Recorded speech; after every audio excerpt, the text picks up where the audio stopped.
Deixa eu fazer uma pergunta a todos nós, e a vocês em especial. Você gostaria de receber bênçãos especiais de Deus sobre a sua vida?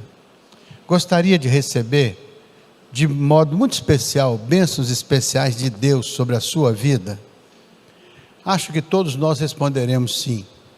Nós queremos ser abençoados pelo Senhor. Queremos ter o cuidado do Senhor manifesto em nossas vidas.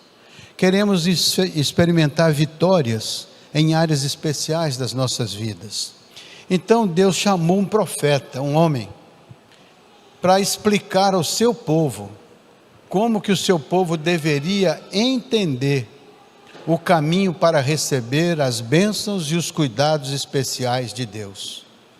E esse profeta falou com o povo naquela ocasião. E Deus, de fato, mostrou através desse profeta um caminho, um passo a passo, para a gente se qualificar como homens e mulheres aptos a receberem as bênçãos e os cuidados especiais do Senhor. Vamos ver de que maneira o profeta nos ensina a caminhar o caminho destas bênçãos especiais do Senhor? Hoje eu vou compartilhar isso com vocês. E depois vocês vão ver que isso, embora esteja no Velho Testamento, tem tudo a ver com a celebração da ceia do Senhor. Por quê? Porque quando o Senhor deu ao profeta Ageu a responsabilidade de falar com o seu povo, ele estava falando sobre a restauração do templo. O templo havia sido destruído e agora o templo precisava ser restaurado. Precisava ser reconstruído, e o povo tinha perdido a visão de reconstruir a casa de Deus, o templo de Deus, e agora estava muito mais preocupado em construir cada qual a sua própria casa. E o Senhor falou assim: vocês estão perdendo o foco, porque o templo naquela ocasião era o centro, era a morada de Deus, era onde tinha o Santo dos Santos, era onde os sacrifícios eram realizados, era onde se celebrava o encontro do povo com Deus. Quando Jesus morreu na cruz, aquela separação que havia entre o Santo dos Santos e o restante do templo, por um véu que separava, porque do lado do Santíssimo estava o Senhor, a morada de Deus, do outro lado estava o povo, os sacerdotes. Então só podia entrar o sumo sacerdote naquele lugar uma vez por ano para fazer ali a celebração especial em favor da comunidade. Quando Jesus morreu, não diz a Bíblia que aquele véu se rasgou de alto a baixo? Aquele véu se rasgou por quê? Porque com a morte de Cristo, e a Bíblia diz, na sua carne, no véu da sua carne, rasgou a separação do homem com Deus. Então ali naquele momento, quando ele morre na cruz, o véu se abre de cima a baixo. O que significava? Que Deus estava abrindo o acesso do Santíssimo para aqueles que ali estavam até então separados. Agora a casa do Senhor está aberta, agora o lugar do Santo dos Santos está disponível para o homem. E o Velho Testamento evolui para o Novo Testamento, onde o Senhor diz não apenas que abriu a porta do Santíssimo para você, mas trouxe o seu Santíssimo Espírito para dentro de você, de modo que você se tornou o templo do Espírito Santo. Naquele momento, o santuário era o lugar do sacrifício. Jesus na cruz do Calvário realizou o sacrifício e trouxe para dentro de nós o Santo dos Santos, que foi colocar em nossa vida o seu Espírito Santo, e ele chamou o nosso corpo de o templo do Espírito Santo, a morada de Deus em Espírito. Então isso é muito importante, e eu quero compartilhar com vocês o caminho que o Ageu entendeu de Deus para nos conduzir a experimentar esta bênção e muitas outras decorrentes dessa, porque essa é a principal, é você estar dentro da comunhão profunda e íntima com o Senhor. Mas tem coisas que muitas vezes não acontecem porque estão retidas em algum lugar, porque nos falta ainda a percepção do passo que devemos dar para liberar das mãos do Senhor estas bênçãos sobre as nossas vidas. Então vamos ver a leitura. Ageu só tem 2 capítulos, é um livro pequeno, só tem 2 capítulos. E uma outra curiosidade, sabe quanto tempo Ageu foi profeta ou profetizou no Reino do Sul? Sabe quanto tempo ele profetizou? 4 meses. Só foi profeta durante 4 meses. É como se Deus chamasse o Ageu para uma missão específica, e ele realizou aquela missão e encerrou o seu ministério. Então, não é o muito falar, não é o muito proclamar, mas é aquilo que é essencial, que deve ficar da mensagem de Ageu para os nossos corações. Então eu vou ler com vocês. Vamos abrir então aí, profeta Ageu, capítulo 1, e nós vamos até um pedacinho do capítulo 2, só para vocês terem uma visão panorâmica, né? No 2º ano do rei Dario, no 6º mês, no 1º dia do mês, veio a palavra do Senhor. Veio o quê? A palavra do Senhor. Então Deus é um Deus que envia a sua palavra. A Bíblia não diz que Deus envia a sua palavra e vela sobre ela para a cumprir? Não é assim que a Bíblia diz? Então veio a palavra do Senhor, e ela vem a uma pessoa especial, por intermédio do profeta Ageu. Então Deus usa pessoas para falar a sua palavra. Ele usou pessoas para escrever a sua palavra, usou pessoas para interpretar as suas palavras, e agora também Ele traz a sua palavra ao nível do nosso entendimento, para que nós possamos nos apropriar dela, porque ela é a verdade que o Espírito Santo usa para nos guiar em toda a verdade, para nos conduzir no entendimento, para abrir os olhos do nosso entendimento, para fazer que nós tenhamos um correto conhecimento de Deus, da sua obra e da maneira como Ele age na experiência e na vida de cada um de nós. Então Ele, por intermédio do profeta Ageu, ele mandou uma mensagem a Zorobabel, filho de Salatiel, governador de Judá. Esse Zorobabel foi escolhido para ser o governador depois que as pessoas vieram da escravidão da Babilônia para restaurar o templo. Se lembra de Neemias, quando estava na presença do rei, estava o seu coração muito triste, o rei perguntou: que tristeza é essa no seu coração?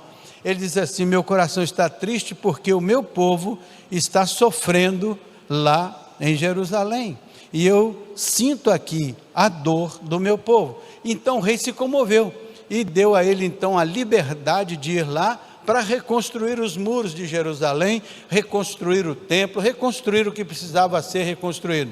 Então Neemias era o profeta que ia, era aquele que ia em nome do Senhor, mas Zorobabel foi aquele que Deus levantou para ser o governador de Judá, e também chamou um sacerdote, que era Josué, filho de Josadaque, o sumo sacerdote, dizendo: olha o que o Senhor diz através do profeta Ageu. Assim fala o Senhor dos exércitos a este povo, dos exércitos. Assim fala o Senhor dos exércitos. Esse povo diz. Veja o que esse povo está dizendo. Vê se você já disse alguma coisa dessa natureza. Olha o que o povo diz. Este povo diz: não veio ainda o tempo em que a casa do Senhor deva ser edificada. Você já deixou alguma coisa de Deus importante para depois?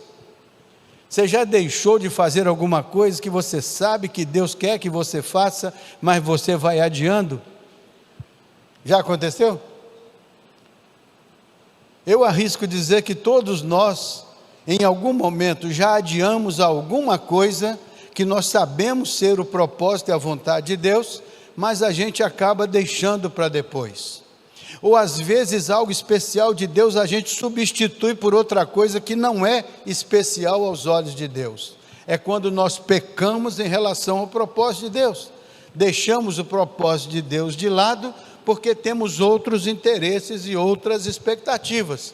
E aí o propósito de Deus fica alienado, enquanto que nós vamos construir aquilo que nós temos por interesse principal, enquanto deixamos. Assim o povo dizia isso: não é chegado ainda o tempo de reconstruir. Mas eles não foram lá para reconstruir a casa do Senhor, o governador não foi lá para isso, Neemias não foi lá para isso, não era isso. Então Deus chama o Ageu e diz: Ageu, explica a esse povo qual que é a minha prioridade, qual que é a minha orientação, qual que é o caminho que eu quero dar a este povo, porque este povo foi para a Babilônia como escravo por causa da desobediência e da rebeldia. Esse povo volta agora, será que não vai aprender nada no meio dessa trajetória? Será que não vai entender nada? Vai começar tudo de novo? E quantas vezes a gente tem livramento do Senhor, tem a mão do Senhor sobre a vida da gente, tem o cuidado do Senhor, a gente tem consciência disso, mas acaba muitas vezes voltando às práticas das obras anteriores, das quais o Senhor já tinha nos livrado há tanto tempo. Então ali está um povo com este coração, que vai declarar: ainda não é chegado o tempo de edificar a casa do Senhor. Sabe por quê? Olha o verso 3 agora. Diz assim: veio pois a palavra do Senhor por intermédio do profeta Ageu, dizendo... Olha o que Deus diz quando o povo estava pensando daquela maneira. Olha o que Deus diz: acaso é tempo de habitardes vós em casas apaineladas, enquanto esta casa permanece em ruínas, a casa do Senhor? Acaso é tempo então de você morar numa casa muito boa, numa casa especial, enquanto a casa do Senhor está em ruínas? Então isso é Deus falando com Ageu, para o Ageu dizer para aquelas pessoas que achavam que ainda não era tempo de cuidar das coisas de Deus, porque eles estavam muito mais preocupados em cuidar das suas próprias coisas. Então coisificaram a fé, ao invés de buscar a espiritualidade da relação com Deus. Porque reconstruir o templo era reconstruir o lugar do sacrifício, reconstruir o templo era reconstruir a morada de Deus, dentro da qual Deus falava com o seu povo através do sumo sacerdote e dos sacerdotes que ali celebravam os sacrifícios.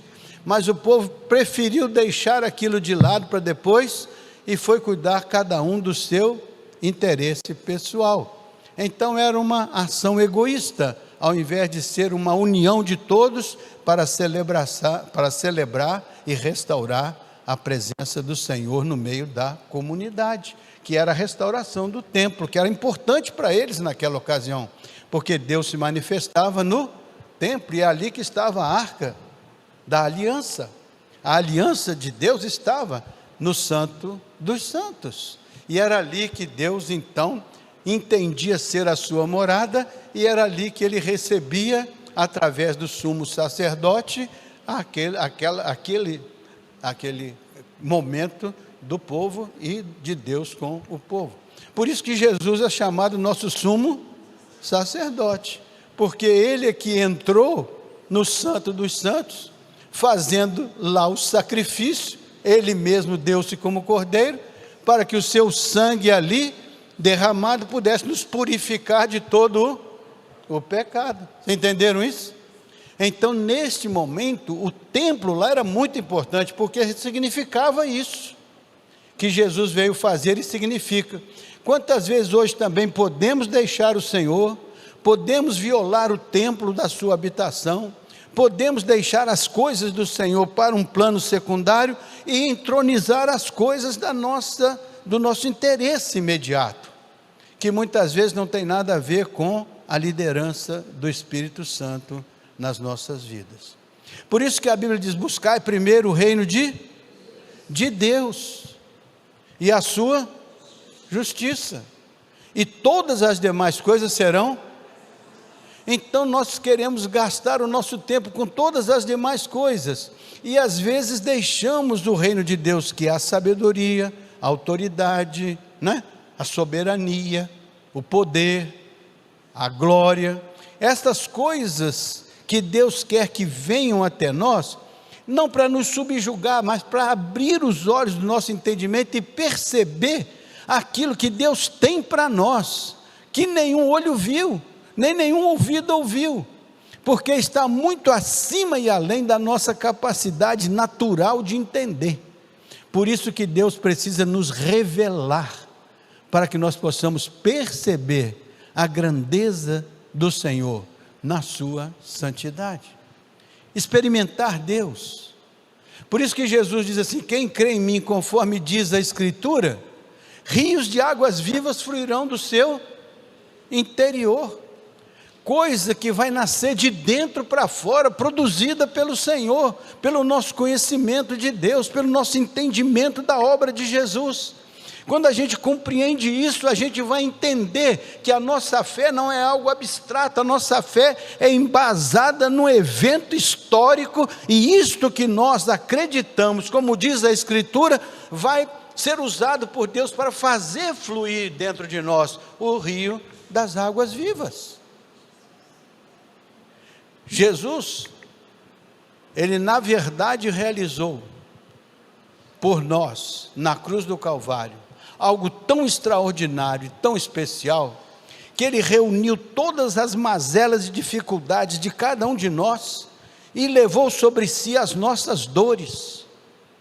O pecado que nos traz a paz estava sobre ele, e pelas suas pisaduras nós fomos curados, fomos sarados. Então a palavra de Deus diz assim: Ageu, fala com o meu povo, que eles estão invertendo a ordem, eles estão dando mais valor à construção das suas casas, do que à edificação da minha casa, dentro da qual eu instalo a minha comunhão com eles, dentro da qual se realiza o sacrifício para perdão dos seus pecados. Entendam que vocês estão, disse Ageu, trocando aquilo que era a essência do propósito de Deus, por algo que era a essência da sua vida pessoal e particular, que você preferia colocar no lugar da essência de Deus. Veja o que aconteceu, verso 5, olha só. Ora, pois assim diz o Senhor dos Exércitos, considerai o vosso... Por que Deus fala assim: vocês têm que parar um pouco, e fazer como na ceia, examine-se o homem a si mesmo, considere o seu passado. O que está Deus falando através do Ageu? Considere que passado era esse. Eles tinham acabado de sair da escravidão da Babilônia, por causa da sua rebeldia. Então o Senhor diz: olha, considere o seu passado, olhe de onde você vem, olha para onde eu estou lhe conduzindo, não caia no mesmo erro de ontem. Você deve ser transformado, você deve ter uma percepção nova, você deve ser uma nova criatura, não uma velha criatura que veio para fazer a mesma coisa que sempre faz. Você é agora um espaço onde o Espírito do Senhor entrou para transformar a sua mente e o seu coração. Transformai-vos pela renovação da mente. Filho meu, dá-me o teu coração, porque do coração procedem as saídas da vida, e o coração enganoso é corrupto, ele precisa estar nas mãos de um Deus santo para santificá-lo, a fim de que ele possa produzir aquilo que é saída da vida, rios de águas vivas, coisas espirituais boas, que abençoam o fruto do Espírito. É isso que o Senhor quer que aconteça conosco. Mas olha só o que aconteceu lá com a profecia de Ageu, verso 6. Olha só, olha o que Deus falou com eles. Olha, sabe por que vocês estão voltando para o mesmo lugar? Vocês têm semeado muito e recolhido pouco. Isso é Deus falando com eles. Vocês semeiam muito, mas colhem pouco. Ou seja, vocês estão produzindo muito menos do que poderiam. Vocês estão usufruindo muito menos do que poderiam. Vocês estão tendo muito menos bênçãos do que poderiam. Vocês semeiam muito, mas colhem pouco. Aí, comeis, mas não chega para fartar-vos. Ou seja, parece que tem alguma coisa faltando. Comer você come, mas não se sente farto. Não é farto de comida, é pleno de vida. Porque a comida é para produzir energia, é para produzir saúde, e você então come, mas algo ainda está faltando, algo ainda está deixando de acontecer. Então isso é Deus falando com Ageu. Ageu, diga para eles que eles poderiam estar numa condição muito melhor, mas não estão. Por quê? Porque dentro deles ainda existe uma inversão de valores. Ao invés de colocar o reino em primeiro lugar, estão colocando seus interesses egoístas em primeiro lugar. Então eles trabalham muito e colhem pouco, comem muito e não se alimentam e não se sustentam. Olha só, vocês bebem muito, mas não dá para saciar. Ou seja, alguma coisa está faltando, alguma coisa não existe. Embora vocês tenham a ilusão de que está acontecendo, mas aquilo que Deus tem preparado, você nem está enxergando, nem está vendo e nem está experimentando. Você está aquém do que Deus pode e quer fazer por você, e você nem sabe, porque você não percebeu que as coisas de Deus vêm primeiro do que as coisas terrenas e passageiras. Primeiro o reino de Deus e a sua organização, depois as demais coisas. Veja só, você veste, mas não se aquece. Então você pode ter a melhor moda, o melhor figurino, você pode ter a melhor apresentação, mas pode ser que a sua alma esteja despida, nua. Pode ser que a sua alma esteja carente. Não é a roupa de fora que determina a beleza da sua espiritualidade. É as vestes brancas, lavadas no sangue do Cordeiro. É isso que faz de dentro para fora nascer o rio das águas vivas. Não é a aparência, não é aquilo que nós podemos construir como nossa vestidura, mas é o vestir-se do Espírito, é o vestir-se da armadura de Deus, é o vestir-se com a couraça da justiça, com o capacete da salvação, com o escudo da fé, com a espada do Espírito, com os pés que caminham pelos caminhos da paz, levando a palavra, levando o testemunho, levando a presença do Altíssimo, né? Aí, ó, e o que recebe salário, olha aí, agora tem a ver com quase todo mundo, o que recebe salário, ele recebe para colocar num saco furado, recebe em cima, vaza embaixo. Ou seja, você tem a ilusão, todo dia você trabalha, todo dia você ganha um salário, e todo dia seu salário acaba, e a vida é uma rotina, de ganhar e gastar, ganhar e gastar, ganhar e gastar. O que Deus quer fazer com a sua vida? Muito mais do que isso. Ele quer que isso seja apenas um elemento da sua vida, mas não seja o elemento central. O elemento central é a sua comunhão com Ele, é a vida dele fluindo em você, de modo que as coisas materiais ocupam um lugar secundário, porque as coisas espirituais são sobrevalentes. Por isso que Paulo falou com o seu auditório: não vos pude falar como a espirituais, mas tive que vos falar como a carnais, porque vocês ainda se alimentam do elementar, do leite, vocês nem têm condições de comer algo sólido, forte.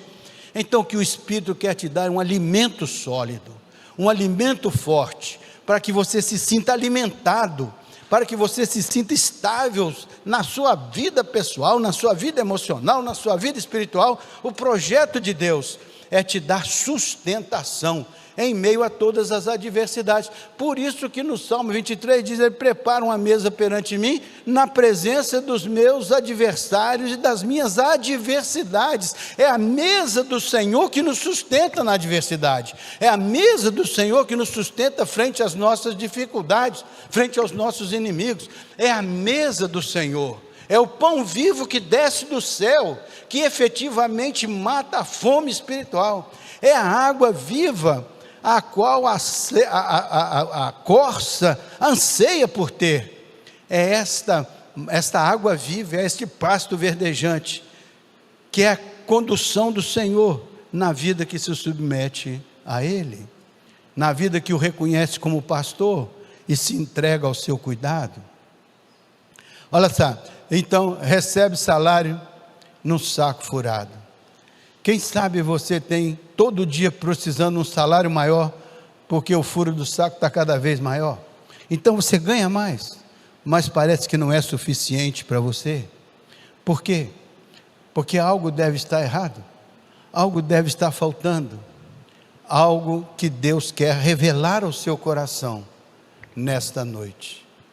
Talvez algo que você sabe que deve fazer, mas não fez, sabe que deve ser, mas ainda não é.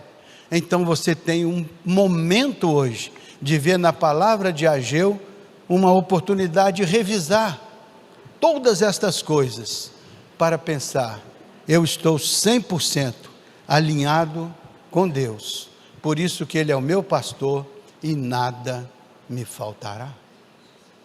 Faz sentido? Veja o verso seguinte, verso 7. Assim diz o Senhor dos Exércitos: considerai o vosso...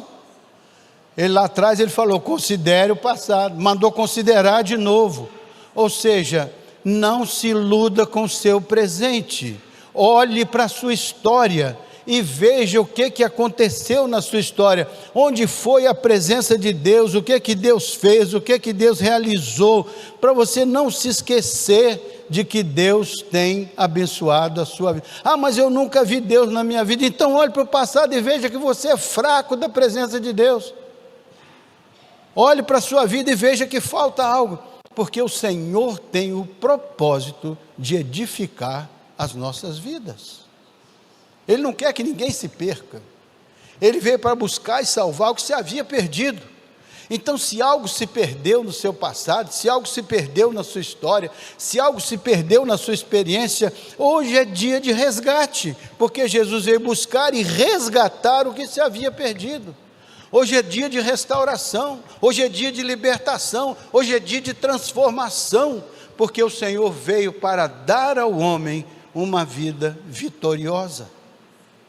Por isso que a Bíblia diz que nós somos mais do que vencedores. A Bíblia não está mentindo sobre isso, só que nós precisamos enxergar isso, e o profeta Ageu estava dizendo lá para aquelas pessoas, e nós estamos lendo o profeta Ageu hoje. Veja o verso 8 para vocês terem uma ideia, quer ver?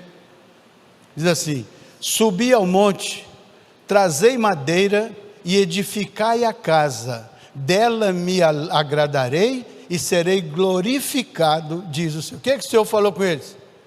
Larga tudo isso e agora pense, vai lá, pega a madeira, pega o que é necessário, edifica a casa que eu falei para vocês edificarem, eu me agradarei dela. E olha o que vai acontecer quando Deus se agrada da sua obra, quando Deus se agrada do que você faz, quando Deus se agrada das suas atitudes, das suas decisões. Olha, esperaste-o muito e eis que veio a ser pouco. Esse pouco, quando o trouxeste para casa, eu com um assopro o dissipei. Por quê? Diz o Senhor dos Exércitos: por causa da minha casa que permanece em ruínas, ao passo que cada um de vós corre por causa da sua própria casa. Ou seja, Deus ficou em segundo plano, porque nós estamos preocupados com a nossa vida e não com o projeto de Deus que inclui a nossa vida. Faz sentido isso? Veja só o verso 10. Vocês vão vendo a sequência. Por isso, os céus, porque vocês fizeram essa inversão, por isso os céus do Senhor, sobre vós retém o seu orvalho, e sobre vós a terra retém os seus frutos. Então Deus está falando com ele, porque vocês tomaram as decisões erradas, fizeram as escolhas erradas, foram insensatos, deixando de colocar na prioridade as coisas de Deus, para depois usufruir os benefícios das bênçãos de Deus. Agora você vê, por isso os céus retêm o orvalho, e a planta retém a fruta. Era como se tivesse acontecendo aquilo: você trabalha muito e colhe pouco, você luta demais e não consegue, você recebe o salário no saco furado. Ou seja, quase sempre você vai olhar para você e vai ter a sensação que não é suficiente o que você faz ou o que você ganha, porque tem algo mais do que você acha que precisa ou merece. Mas onde está Deus nessa história? Onde está o projeto de Deus nessa história? Onde está a centralidade de Deus na construção do templo do seu espírito, que é o seu corpo, onde Deus está centralizado na sua vida, ou onde a sua vida está centralizada, ou a minha vida, a nossa vida. Veja o verso 11: fiz vir a seca sobre a terra, e sobre os montes, sobre o cereal, sobre o vinho, sobre o azeite, sobre o que a terra produz, como também sobre os homens, sobre os animais e sobre todo o trabalho das mãos. Então o que está dizendo? Porque vocês abandonaram a fonte da vida, vocês abandonaram a fonte da bênção, olha o que acontece como consequência. Aí você olha para o mundo ao seu redor e diz: não sei o que está acontecendo. É tanto problema, é tanta dificuldade, é tanta insegurança, é tanto medo, é tanta criminalidade, é tanta morte, é tanto, e você olha assim, por quê? Porque Deus deixou você andar pelo caminho que você escolheu andar, fora do propósito dele. Quando eu digo você, é a humanidade. Nós, humanidade, escolhemos fora do propósito de Deus, e não vamos colher os frutos do propósito de Deus, porque nós eliminamos Deus. Agora colhemos os frutos das nossas escolhas, muitas vezes insensatas.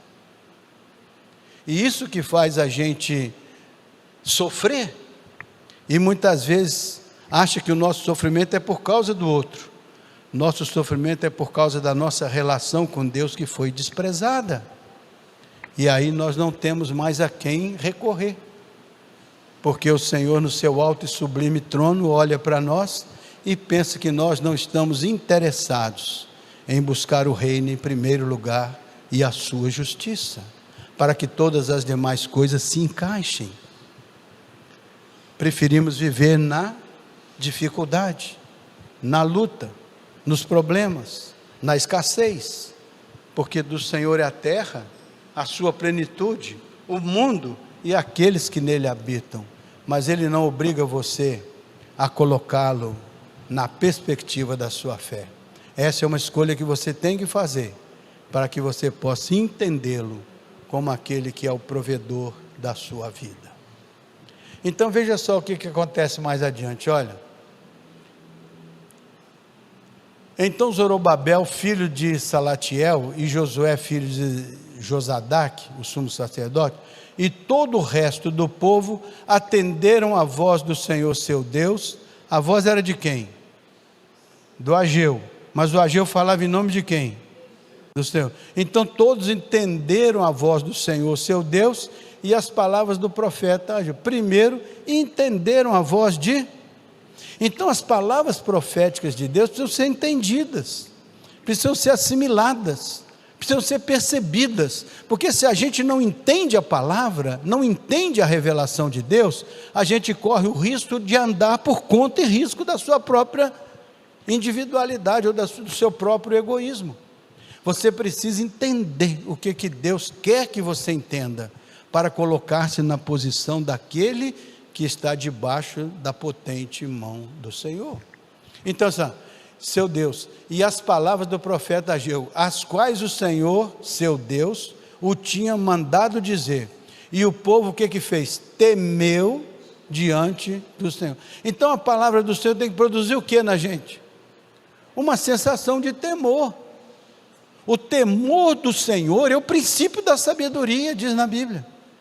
O temor do Senhor é o princípio da sabedoria. Como é que você vai ter sabedoria para construir tudo de acordo com o propósito de Deus, se você não tem o temor do Senhor? Se você não olha para o Senhor com essa reverência, com esta honra, com este respeito e com essa humildade de assimilar o que Ele está ensinando na palavra dEle, para que a gente possa evoluir nesse aprendizado. Jesus disse assim: vocês vão aprender de mim, que sou manso e humilde de coração. E sabe o que vocês vão encontrar? Descanso para as suas almas, segurança para as suas almas. É no aprendizado de Jesus que rios de águas vivas vão fluir do seu interior. É isso que a Bíblia está dizendo. Não deixe de ter diante do Senhor uma postura humilde de aprendizado. Busque na palavra, busque na mensagem profética busque nos ensinos, para que você possa organizar a sua vida segundo o propósito de Deus. E assim você vai experimentar coisas que até então lhe pareciam tão difíceis e tão impossíveis. Você vai assim, não acredito que aconteceu isso comigo.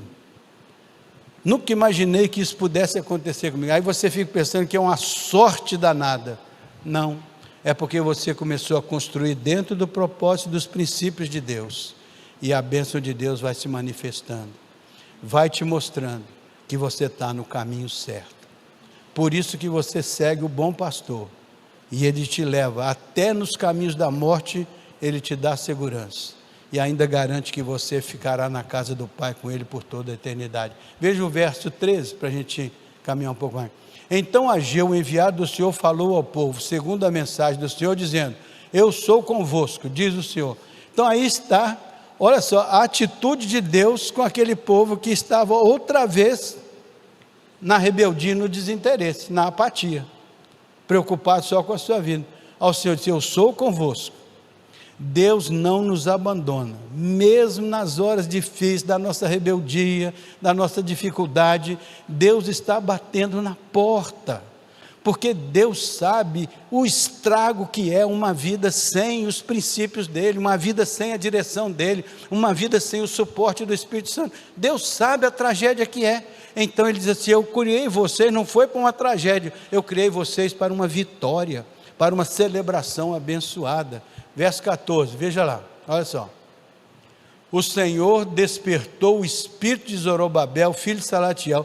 Olha o que o Senhor fez, despertou o quê? O espírito do Zorobabel, que estava amortecido lá. Olha só, governador de Judá. E o espírito de Josué, o sumo sacerdote. E o espírito do resto de todo o povo. E eles vieram e se puseram a trabalhar na casa do Senhor dos exércitos, seu Deus. Então o que eles fizeram? Eles revisaram a posição deles a partir da palavra profética. O que nós queremos como igreja? Revisar todos os dias as nossas posições a partir dos ensinos da palavra, a partir da liderança do Espírito Santo, a partir do conhecimento das coisas de Deus. Mas não tem conhecimento se a gente não busca, porque conheçamos e prossigamos em conhecer o Senhor. Os que de madrugada me buscam, me encontrarão.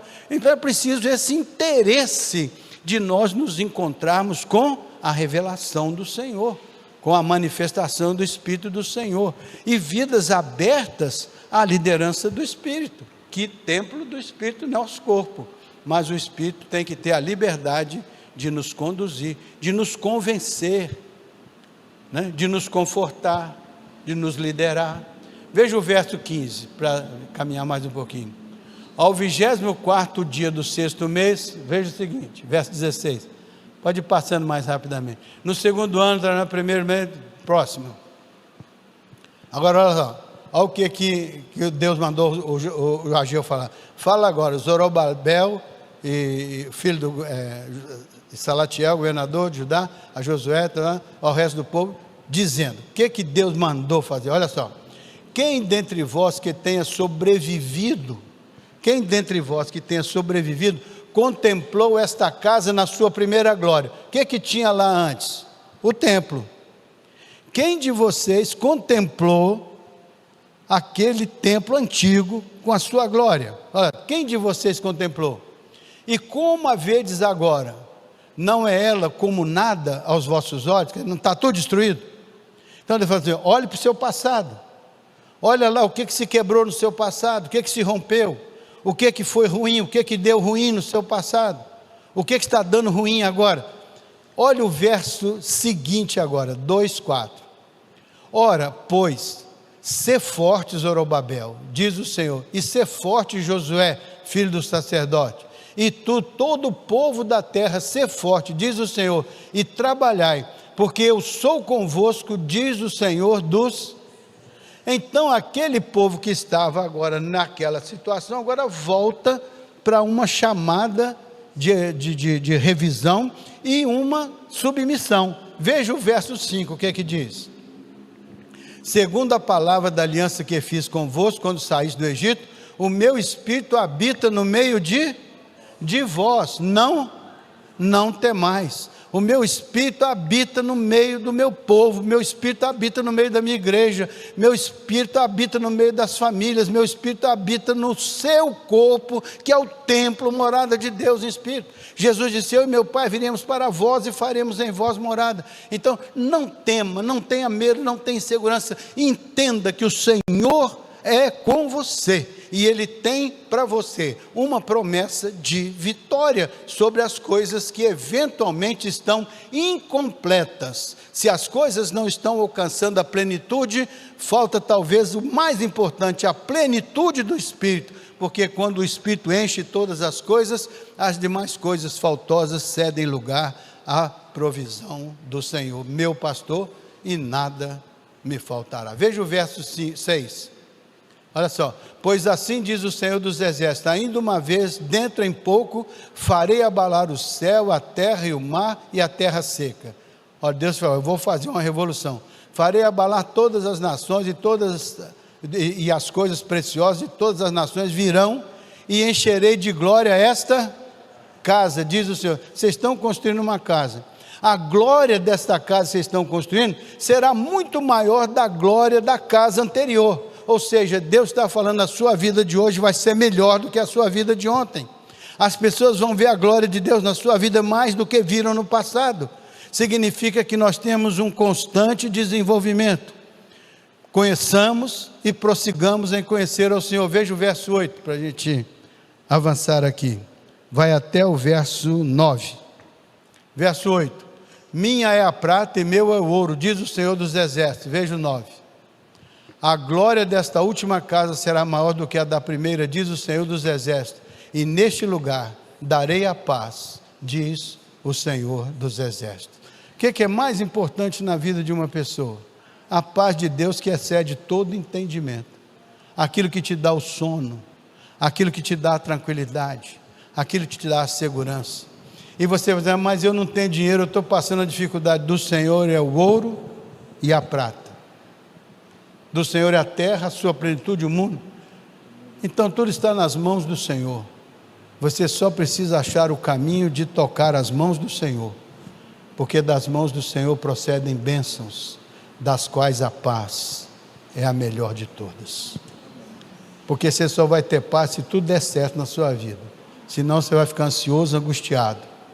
Mas se você estiver abatido, sofrido, angustiado, Jesus disse: vinde a mim e eu vos aliviarei. Aprendei de mim e encontrareis descanso para as vossas almas. Vocês serão abençoados. Aceite Jesus na liderança da sua vida. Coloque o reino de Deus na centralidade do seu coração. Caminhe com o Senhor. Abra-se à manifestação do Senhor. Leia o profeta Ageu e diga: eu quero receber essa palavra profética na minha vida. E abra a sua vida, para que o Senhor possa ajudar você a reler o seu passado, e possa ajudar você a projetar o seu futuro. Para que Deus manda você olhar para o seu passado? Para que você tenha uma ideia do que aconteceu até aqui. E por que Ele manda você olhar para o alvo da soberana vocação? Porque Ele quer que você tenha um projeto abençoado e vitorioso para construir na sua vida, com a graça e o poder de Deus.